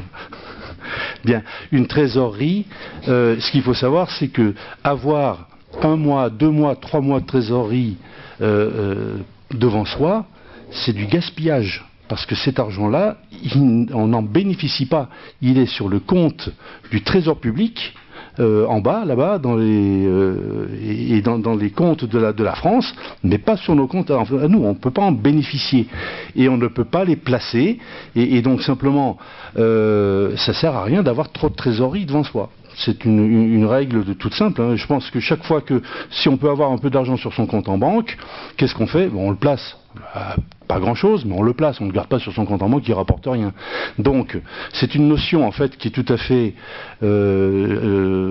alors, c'est compliqué à suivre, par contre, au jour le jour. Hein, Madame Giry, vous aviez raison de signaler que ça pouvait être un peu stressant, mais ça s'appelle la gestion de trésorerie et l'optimisation de la gestion de trésorerie, et c'est ce que toute collectivité ou toute entreprise fait, ou tout commerce ou tout ménage fait de manière quotidienne, parce que c'est comme ça qu'on gère un peu normalement sa propre trésorerie. Voilà. Je sais pas, vous voulez intervenir tout de suite, M. Barrot, parce que je ne vous pas vous... Parce que je n'ai pas tout à fait fini. Non, mais termine comme ça. Hein, vas-y, termine. Voilà. Donc, la trésorerie, c'est pas une bonne chose que d'avoir trop de trésorerie sur son compte. Et après, admettons qu'on soit un peu juste, c'est là tout l'intérêt d'avoir une ligne de trésorerie qui permet d'être la variable d'ajustement et qui justement permet d'absorber les éventuelles petites crêtes qui arrivent dans les paiements des uns et des autres. Hein. Quand une subvention elle est attendue qu'elle est en retard, eh ben il faut pas être dans le rouge. On est bien d'accord. Donc c'est là l'intérêt d'avoir une ligne de trésorerie. Ensuite, je voudrais nuancer l'écrit. Alors que Mme Giry a bien nuancé le propos, la fiscalité qui nous est dite, qui a augmenté de 17% en 6 ans, effectivement, c'est l'augmentation des bases qui est donc demandée proposée d'ailleurs par les gouvernements successifs et chaque année, et également l'augmentation éventuellement de la richesse tiernoise, hein, en termes de une entreprise se crée, construit son nouveau bâtiment, donc ça augmente la base également. Donc voilà, ça veut dire que c'est pas les taxes qui ont été augmentées, je le rappelle simplement parce que des fois il y a un peu confusion dans l'esprit des gens entre la fiscalité et les taxes communales. Voilà. Ensuite, c'est sûr que sur le fonctionnement, vous aviez fait des promesses, vous en avez mis en œuvre un certain nombre en termes de gratuité. Tout ça, ça a des coûts, c'est sûr. Hein, 40 000 par là, 50 000 par là, 15 000 par là. À la fin, ça fait 100, 150 000 qui se rajoutent à des baisses de dotation de l'État. Ça, on le sait. Hein, mais voilà, donc ça rajoute pas des recettes, hein, ça c'est sûr. Hein, donc, voilà, à un moment donné, c'est à prendre en compte. À un moment donné, vous aviez dit pour les rythmes scolaires, on ne compte pas, on ne regarde pas, on y va, c'est pour nos petits enfants. On est tous très contents de faire des choses pour nos petits enfants. Il y a aussi des personnes âgées qui méritent aussi qu'on fasse des investissements ou des actions pour eux. Il y a des gens qui sont handicapés qui méritent aussi. Il n'y a pas que les enfants. Mais bon, voilà, on y va. Donc à un moment donné, paf, le budget, il est devant notre nez et puis il va falloir agir. Alors, tout ça engendre des contraintes. Un point que je voulais aborder aussi, c'est celui par rapport à la maîtrise de l'endettement. Alors on ne doit pas avoir la même notion de la maîtrise de l'endettement parce qu'il y a une page sur le texte où c'est écrit nous allons maîtriser notre endettement, et je tourne juste la page et je vois que il augmente d'1 million d'euros. Donc si la maîtrise de l'endettement c'est l'augmenter d'1 million d'euros, on n'a pas la même notion des mots de la langue française. Le maîtriser pour moi c'est à minima ne pas l'augmenter. Peut-être pas le faire diminuer, mais en tout cas ne pas le faire augmenter. Donc je dirais, il suffit de tourner la page et puis on trouve 1 million d'euros de plus à l'endettement, chose qu'on s'était nous interdit depuis les pics de l'ANRU de 2008-2009. Eh bien, chaque année, on avait 2 règles. 1, ne pas augmenter les impôts, les taxes. Donc ça, globalement, ça limitait forcément nos recettes. C'est sûr. En plus de ça, avec les baisses ou tassements de la DGF, s'en rajoutait. Et le deuxième élément, c'était de se dire, on ne peut pas augmenter, on ne veut pas augmenter l'endettement, on veut même le diminuer. Et ces deux éléments-là, conjugués, nous disaient quelle était notre capacité d'investissement. Voilà. Et c'est un peu comme ça qu'on a avancé sur les 5-6 dernières années. Et je trouve ambitieux, et c'est bien de vouloir faire 6 millions d'euros d'investissement, mais si c'est pour rajouter 1 million à l'endettement, prudence. Voilà, parce que c'est compliqué. Alors après, sur les notions, vous dites qu'il va y avoir 2 années difficiles. Mais ce n'est pas 2 années difficiles qu'il va y avoir. C'est toutes les années qui sont devant nous vont être difficiles, pour diverses raisons.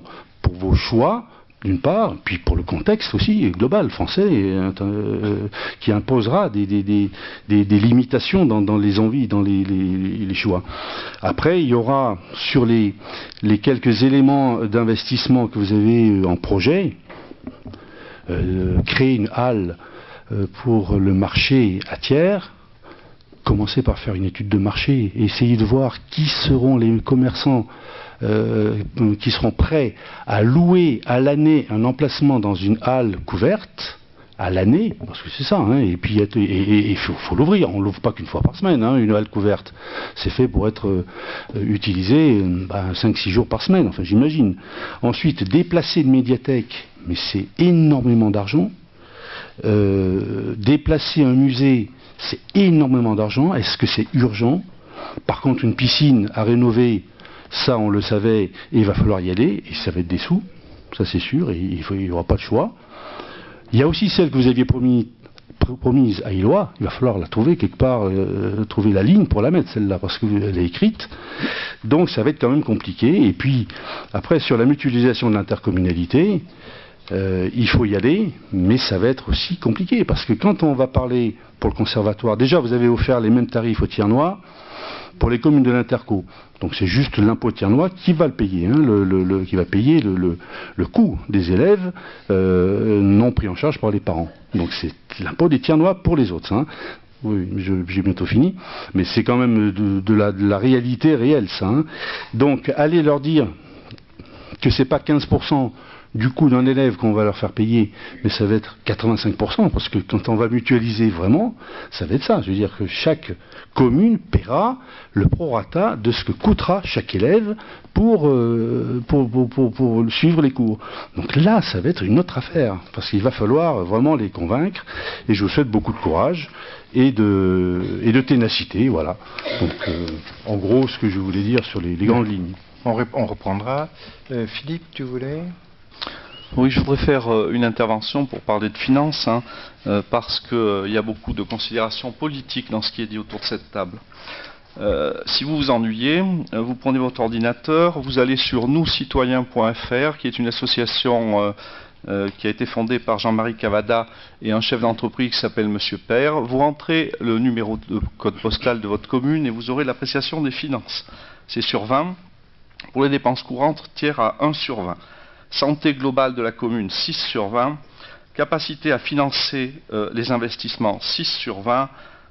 Coût fixe de la commune, 6 sur 20. Endettement, 3 sur 20.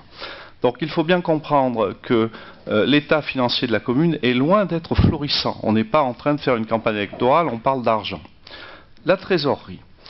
Il a été conseillé aux grosses communes qui ont les moyens de ne pas laisser l'argent sur le compte du trésorier payeur général. Pourquoi? Une personne est chargée de gérer cette trésorerie tous les jours, à Lyon par exemple ou à Marseille. Elle arbitre tous les jours sur la ligne de trésorerie. Comment il gagne de l'argent? Au lieu que cet argent soit sur le compte du trésorier payeur général, il est utilisé pour payer des emprunts à 30 ans qui sont à 3 et quelques. Et en échange, on obtient des lignes de trésorerie qui sont à 2.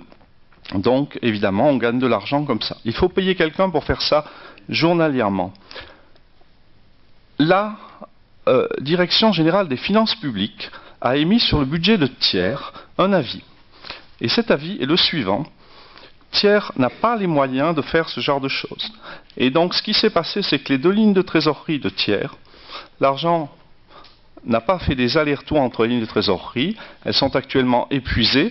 Donc elles se sont transformées en 2 emplois à 30 ans de 30 millions d'euros. Et il n'y a plus de trésorerie qui reste, c'est-à-dire de 7 millions d'euros, excusez-moi. Donc la ville a, c'est quoi la trésorerie? C'est ce qui vous reste en fin d'année, hein, quand vous regardez ce qui vous reste en fin d'année. Ça vous permet à vous, dans votre vie personnelle, quand vous touchez votre salaire, de payer toutes vos dépenses courantes pendant le mois. Tiers ne peut pas. Donc il faut bien comprendre qu'il va falloir remonter ça. Et ça, ce n'est pas des dépenses inconsidérées liées à une équipe qui arrive. Le fait de placer les lignes de trésorerie, c'est possible dans une entreprise, c'est interdit par la loi pour une collectivité. C'est pas possible. Ce que vous dites, c'est pas possible. On ne peut pas placer la trésorerie. Si, vous l'avez dit.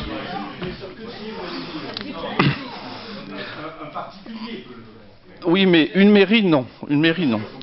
Donc pourquoi on parle de 60 jours? Parce qu'il faut que les citoyens comprennent bien que 60 jours de trésorerie, c'est la moyenne actuelle des villes de notre taille. D'accord?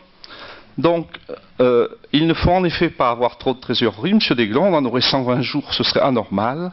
6 jours, on n'est même pas en slip, on est en string. Bon, est-ce que je peux... Bon, je ne veux pas rentrer dans une discussion ardue comme on l'a eu en commission sur ce sujet. Ce que je peux vous dire, Monsieur Barrault, c'est que je pense que vous vous trompez.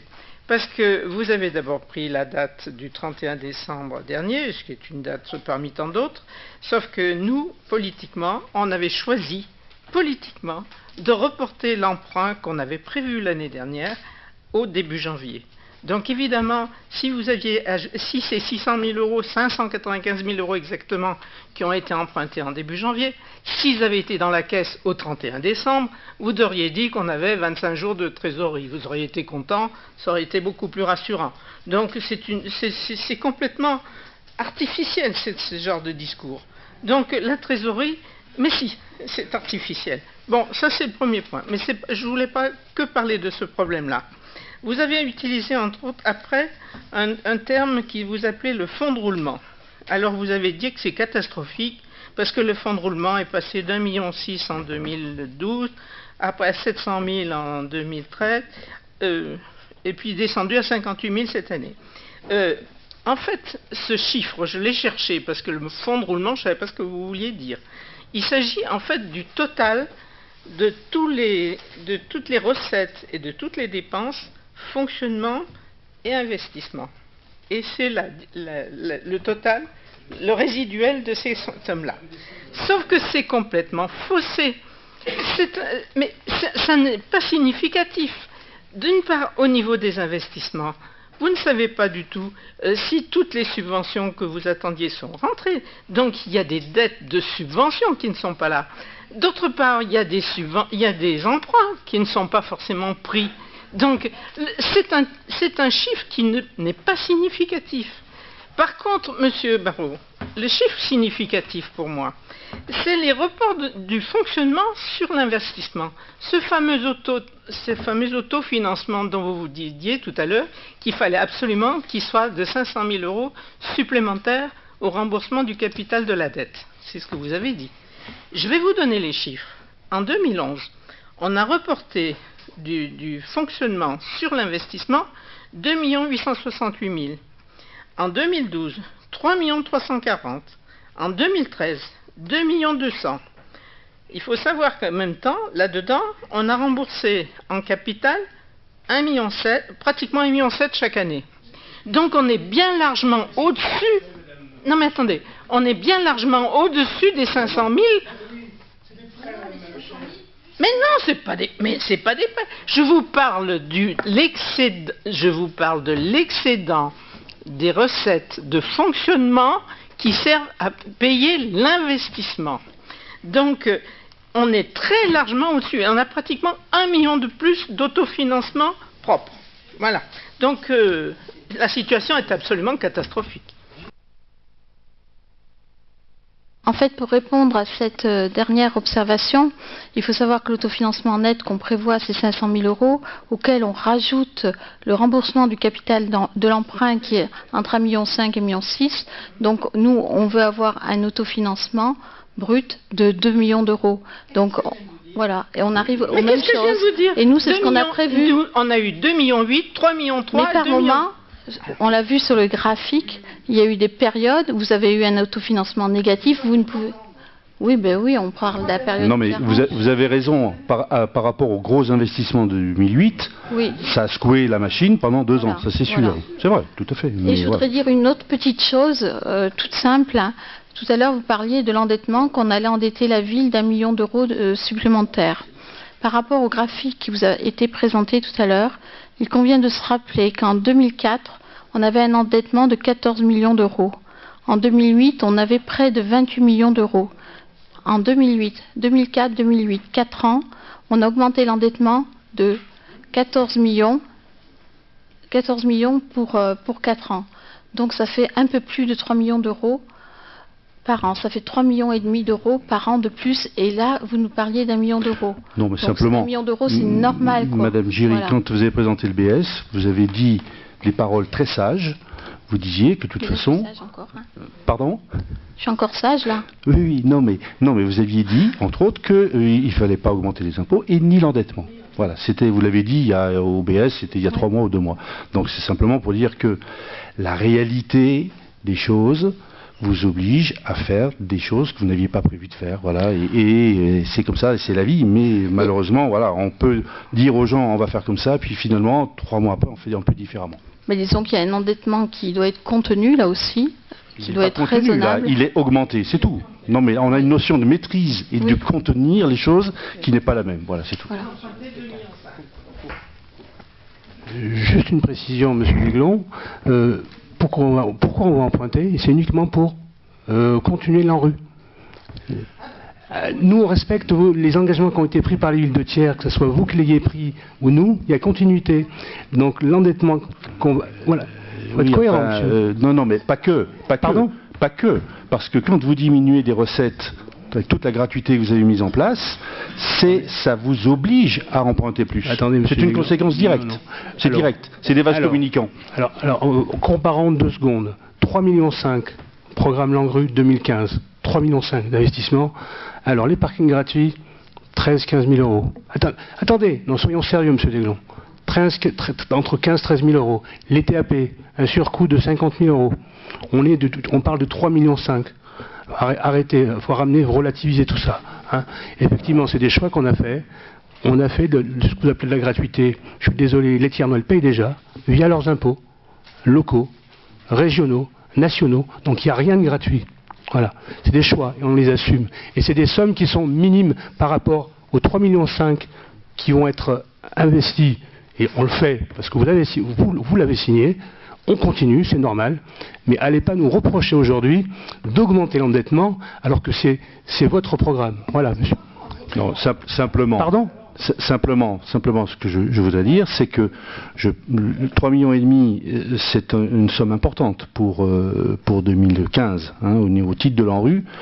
D'ailleurs, il faudra bien vérifier que c'est cette somme-là qu'il faut mettre, parce qu'il faut, si on l'inscrit, c'est qu'on se sent capable de l'assumer sur l'année.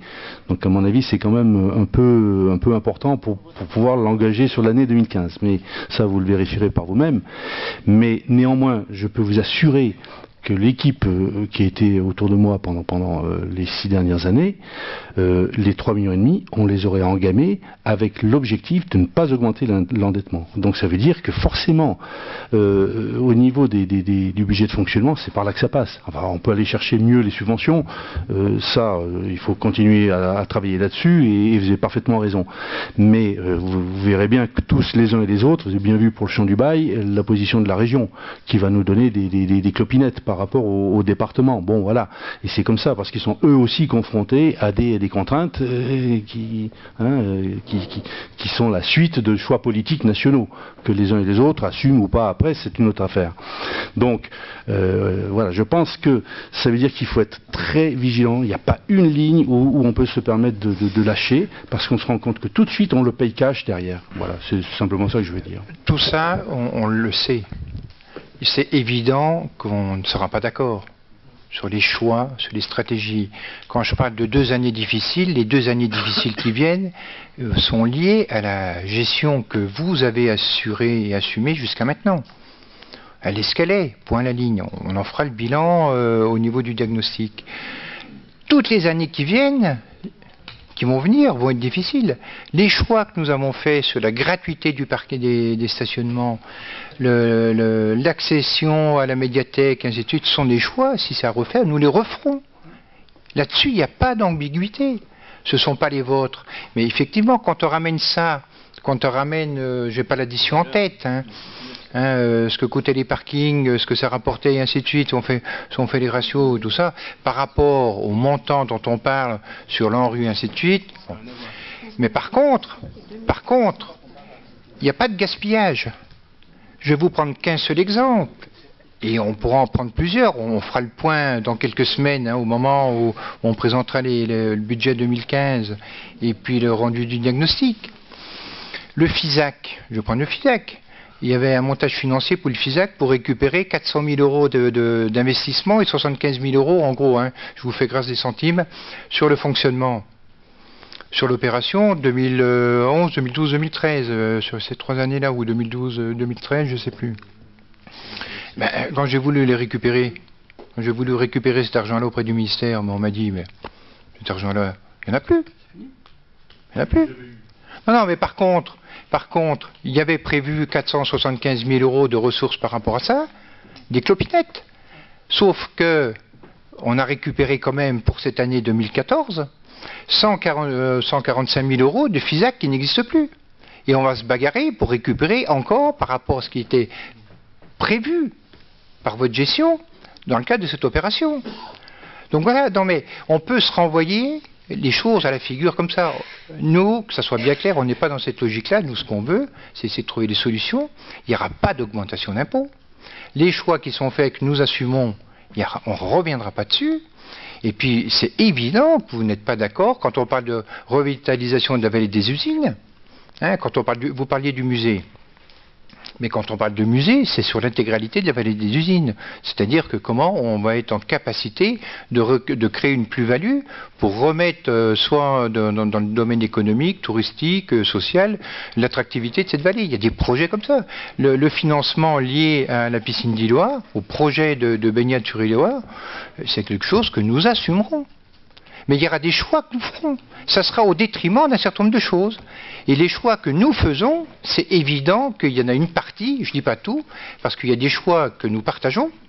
On n'est pas en opposition sur tout. Il y a des choix que nous partageons, mais il y aura des choix que nous ne partageons pas. Et nous arbitrons et on le fera aussi par rapport au budget et aux capacités budgétaires que la commune dispose. Et cet argent, nous donnerons les moyens d'aller le chercher. Je ne dis pas qu'on réussira à 100%, parce qu'il y a des aléas. C'est-à-dire, il y a une voirie qui s'effondre. On a eu le cas, la rue Prosper-Barrière. 80 000 euros pour boucher le trou. Mais ça, on le sait. Il était prévu de refaire la façade machin. On a commencé à décrépir 3 mètres carrés, 30 000 euros. On a tout rebouché. Donc ça, on en est conscient. On n'est pas complètement stupide. C'est pas parce que vous avez... Non, mais c'est pas parce que vous avez 13 ans d'ancienneté dans la gestion communale qu'il faut considérer, nous on est peut-être un peu jeunes dans tout ça, on va commettre des impairs, effectivement. Mais on n'est pas sur une logique d'affrontement, de conflit, nous sommes sur une logique de vouloir construire pour les Tiernois. Et nous ferons des choix, et c'est évident que les choix que nous ferons, une partie, je dis bien une partie, parce qu'il y a beaucoup de choses sur lesquelles on peut être en accord, qui ne correspondront pas à vos arbitrages. Donc voilà, ça c'est un constat. Mais ce que je voudrais dire simplement, sur 3 projets, 4 projets, bouger un musée dans un autre bâtiment, quel qu'il soit, que ce soit du pont de Séchal, même s'il y a des difficultés, ou peu importe où, mais c'est plusieurs millions d'euros. ça se fera pas à 400 000 euros. Je veux dire, c'est plusieurs millions d'euros. Le musée d'Albacete, qu'on avait inauguré il y a 7-8 ans, qui est un musée relativement modeste, mais c'était plus de 8 millions d'euros. On le sait bien. Non, mais... Donc, alors, ça, une piscine à remettre d'aplomb en la rénovant, en restant sur place. Il n'y a jamais eu de travaux. Là, on perd 35 mètres cubes d'eau par jour qui partent dans la nature. Oui. Non, mais il y a bien eu des travaux. On peut rentrer dans le détail de tous les dossiers. Moi, je veux bien. Je sors tous les chiffres, tous les éléments. Non, mais pas par jour. Mais... 35 mètres cubes d'eau perdus par jour. Ouais, bon. On a fait le constat. Oui, bien. Mais ça veut dire qu'une piscine comme ça, il va falloir mettre 3-4 millions d'euros. Bon. On a fait une première estimation, nous sommes à 7,5 millions de remise en état de ce site. Et ben voilà, donc celle d'Iloa, il faut en mettre autant, parce qu'elle n'existe même pas. Enfin voilà. Donc, un des problèmes de la ville de Thiers, c'est que un des problèmes de la ville que nous avons, mais c'est pas lié spécifiquement à la gestion ça remonte à bien plus longtemps. C'est-à-dire on peut remonter à 30 ou 40 ans ou 50 ans en arrière. C'est qu'il n'y a pas eu de prévision. On a fait un peu au petit bonheur la chance. On a engagé des dépenses. Dans le premier mandat, il y a eu des charges quand même importantes d'augmentation sur le budget de fonctionnement. On vous donnera les pourcentages. Vous verrez, nous aussi, ça nous a surpris. Et je pense que vous aussi, vous serez surpris quand vous aurez tous ces éléments-là. Donc, si on reprend la piscine, c'est comme une maison. C'est notre propre. S'il n'y a pas d'entretien courant, on en a fait le constat dans les écoles cet été. S'il n'y a pas un minimum d'entretien courant, mais pour faire cet entretien courant, encore faut-il des bras, des matériaux, donc de l'argent pour payer ces bras et ces matériaux. Donc c'est un problème de choix. Mais à un moment donné, quand l'école s'effondre, ça nous coûte bien. À un moment donné, quand l'école s'effondre, ça nous coûte bien plus cher que des charges d'entretien. Lorsque la piscine, l'année prochaine, je prendrai l'arrêté pour la fermer, parce qu'elle ne sera plus en conformité, en sécurité, ben voilà, on assumera. Parce qu'il y a des dysfonctionnements. Mais bien sûr que si. Et donc tout ça, c'est lié à des charges de fonctionnement, enfin de l'investissement lié à des charges de fonctionnement, lié à l'entretien des bâtiments. Donc ça, c'est une priorité aussi que nous avons, c'est-à-dire d'assumer l'entretien. On pourrait faire le choix de dire, on ferme les groupes scolaires, comme ça on n'a plus... voilà. On a des bâtiments que nous chauffons, j'ai demandé un rapport à EDF, je suis effaré sur le rapport. On paye des abonnements sur des consommations, on a des compteurs électriques dans des bâtiments, on pourrait les diminuer de moitié en termes d'abonnement.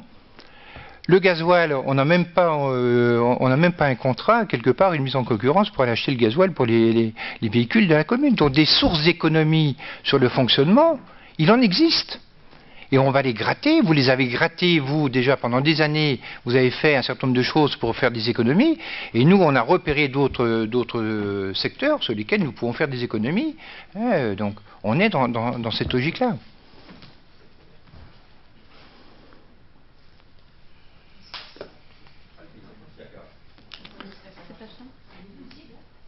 Comment? Mais bien sûr. Je pense qu'on est tous d'accord, c'est qu'on travaille tous pour le bien de la collectivité, le bien des Thiernois. Mais les chemins que nous empruntons, je comprends, risquent de ne pas forcément être celui ou ceux que vous souhaiteriez que vous auriez emprunté. Y a-t-il d'autres interventions sur ce sujet qu'on pourra reprendre, qu'on reprendra dans le cadre du mois de janvier,